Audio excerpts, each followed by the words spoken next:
What's going on? As you can see, different background here. Been working on a new knife maintenance desk / review desk, whatever. Maintenance for pew-pews and boots and everything. Changing it up. Also doing a video why I love Spyderco knives. I could probably rant for an hour about why I love Spyderco, but I'm gonna keep it kind of short. Kind of start off. Spyderco is what got me into knives. I know I got a short talking about buck knives being one of the first nice knives I bought, but that was a fixed blade, and I didn't carry a pocket knife every day. The Tenacious and the Bird Meadowlark 2 were kind of the first two knives I bought that really set off collecting Spydercos / using them, because all these knives that you see here are users. None of them sit just in a drawer. They're all user knives. And I've had some of the other nicer Spyderco knives, and we'll get into that here in a little bit. But just kind of give you a rundown of what we got here. We got the DLC PM2, Tangi 10, DLT Trading exclusive, Endura, Siren, Manix 2, Dragonfly and G10, and the Knife Joker exclusive. So we got two exclusives up here, which I do like about Spyderco. I think they kind of overdo it, if I'm being honest, But for the most part, it gives you options for steels, tool steel, colors, super stainless, high edge retention, high toughness.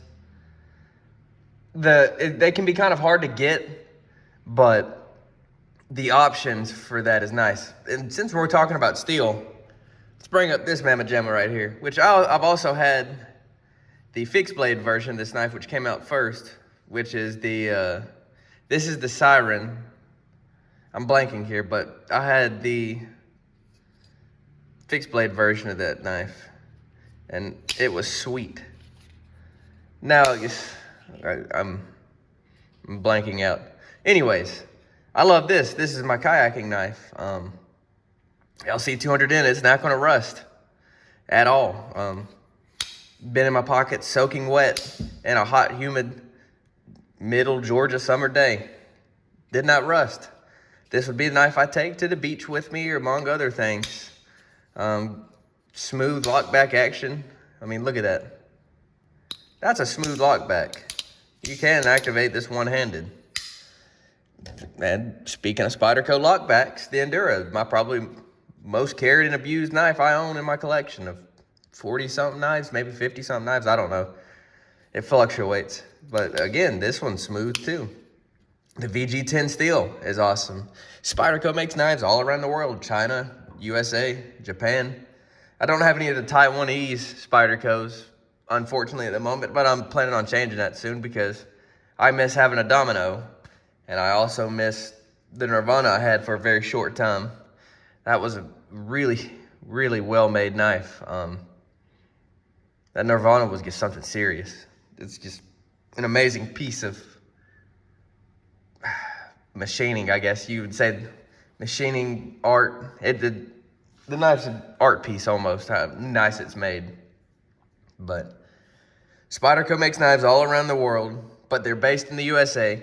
Their flagship models are made in the USA, like the Paramilitary 2. And, this isn't the hardest used knife in the world, but this thing has taken a beating. It has really taken a beating. I've probably abused just about every one of these knives, and I'll probably abuse every single one of them again, with the exception of this one, because this one and this one are two of my newest ones, and I've carried this one more than I have this one. But the Dragonfly is another nice knife. You got all different sizes Spyderco makes. Oop, that's gonna bug me. You got all these different sizes and blade shapes, not really. You get blade finishes. There's like the Bead Blast. There's the like a satin. They have stone wash. Then you have more of a belt satin, like on this one. But Spyderco just has options for everybody. And maybe I'm biased because that's what I got into first with knives. But most of the time when I'm carrying a knife, I'm probably carrying a Spyderco. they're kind of ugly sometimes. It took a little bit to get used to, like, the Mannix too. That's not a pretty knife. Initially, I've come to recognize the beauty in it in a certain way. But, you know, the Endura, a little bit more aesthetically pleasing, kind of nice, narrow, pointy looking. Paramilitary 2 is kind of chunky looking. But about the only knock I can really have on most Spydercos is that they're ground thin, where the tips can be kind of fragile. But with some of the abuse I've carried out on these knives, I've yet to break a tip. Now that I'm thinking about it, the fixed blade I owned the Waterway, I cleaned probably well over 100 fish with it, and I never had any issues. I will clean fish with this when I get the chance. I know somebody that kayak fishes, and they've cleaned fish on the ocean with the Siren. So Spyderco makes a lot of purpose-built knives. The Rescue series is another one that would be considered purpose-built. Got a couple automatic knives. They've got some neat knives like the Tatanka, which is just a huge knife. The Janasong, which is like a Balisong hybrid. There's a little bit of something for everybody when it comes to Spyderco. You got different colors.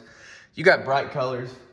Like, just right offhand, I got orange scales for the Para 3.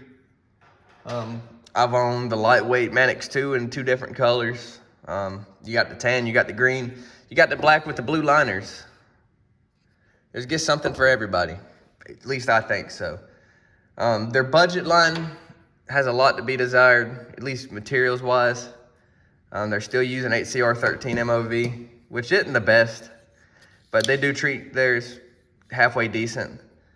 If you can get past the entry-level Spydercos, the Paramilitary 2, the Endura is kind of bordering on getting too expensive. But the American-made knives, everything's getting expensive right now.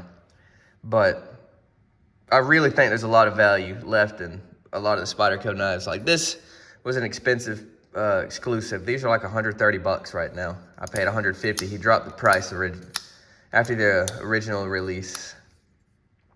There's just value. I mean, you got CPM crew wear right here, and you got a lot of their base steels are Magna Cut or S35 VN, well, S45 VN now.